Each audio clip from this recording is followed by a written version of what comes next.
I came to the YMCA last June, but I think it was pretty unavoidable. My mum had a mental breakdown because of a divorce and she was deemed unable to look after her children. My greatest achievement was probably, in spite of everything that happened to me, I was able to still overcome that off my own back and get the grades that I needed to be able to gain further training so I can enter a suitable job later on in life. I did 4 AS subjects. They were English language, English literature, history and law, and by the end of it I came out with high A's in both Englishes and B's in the other 2. I think my inner strength came from actually working so hard to achieve my studies, because I was told no matter what, if I get college out the way and finish, things would improve.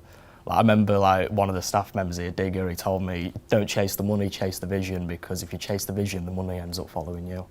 Right now, the foyer's helping me to find a decent flat to stay in, because I've been here over a year now and it's time for me to move on, I think.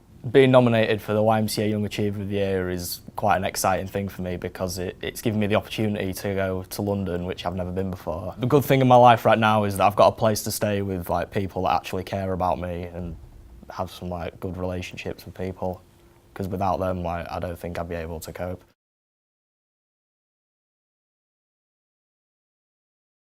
I'm not sure if there was one turning point, because it's sort of a gradual journey, but the first residential weekend I went on with the Mental Health Ambassador group, when I first met that group and first got involved with the Right Here project and YMCA, that opened me up to the idea that I could have a mental health issue. Because before, it seemed like something that happened to other people. Like mental health, it doesn't seem like something everybody has, when really everybody does have mental health, same as everybody has physical health. It's just on different levels.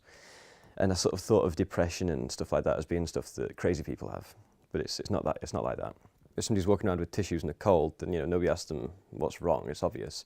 Whereas if somebody feels like they can't leave the house, that's not obvious. There is a question of why you're being that way. If somebody's really down and doesn't want to be sociable and doesn't want to talk to their friends, there is that question of why, and people get annoyed with them. Realising that I had mental health issues undoubtedly had a big part in improving my life from then on. Because realising that, I was sat there for ages, not knowing that I could have issues, not knowing that I might need help, made me feel, a lot of sympathy for other people who hadn't learned that yet, who hadn't learned that they might have something they need help with. So that motivated me a lot to, get out there and help the mental health ambassadors, volunteer a lot with them and give my time, because I had loads of spare time. But since then, we've done quite a lot about removing or reducing stigma about mental health in the general public. But particularly to do with it in young people, because it's quite prevalent in young people right now and it's become quite a big issue. And if people are sort of scared of being judged if they talk about it, then they're less likely to get help. So we're just looking to reduce stigma, basically. I'd say a couple of years ago, I definitely wouldn't expect my life to be as enjoyable as it is right now. So in a good way, it's definitely turned out different from how I expected. Being a part of the Mental Health Ambassadors and the Right Here project really, it reminded me that I had something worth giving. Believing in oneself is incredibly important in it, because if you don't believe you can succeed, even though it's something that sounds like it's just said in movies, you probably won't. So at least believe that you can succeed, even if nobody else does.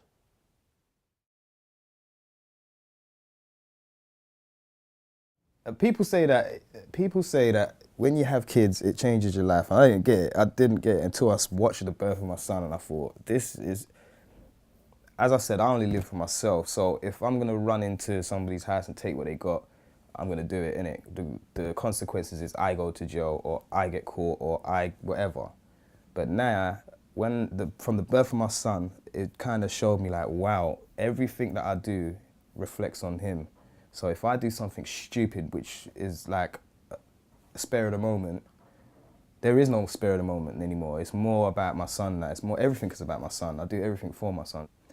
Some of the good things that I had in life that I didn't have before, I'd say a job. A job. Most definitely a job. At the minute, I work at the Romford YMCA and live at the Romford YMCA, and I do site ops maintenance for the building. At certain parts, I feel that I am that guy, innit? That guy from Hackney who's come from the bad parts, whatever. But at the same time, that's not important to what I'm trying to do to change myself and for my son. I'm just getting on with my work.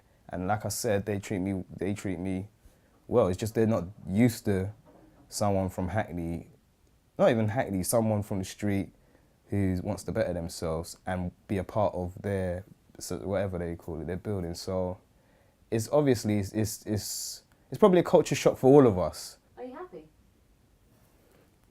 I am. I'm actually, you know what? It's, it's so weird you saying that, you know, because I was thinking this morning, I was ill this morning. I got sore throat.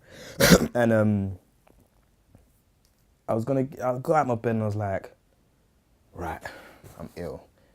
I'm going to tell my boss that I can't work today because of my sore. And I thought to myself, Daniel, stop being an idiot. Get up and put your clothes on and go work.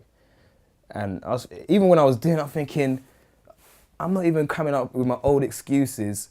Usually I have 100 excuses not to do something that I don't want to do. So it's like, I must be happy. I was even thinking to myself today, there's no way I can't not be happy. I must be happy doing this. Just look at your life, innit? Just look at what you've got and look at how long you've been doing what you've been doing. And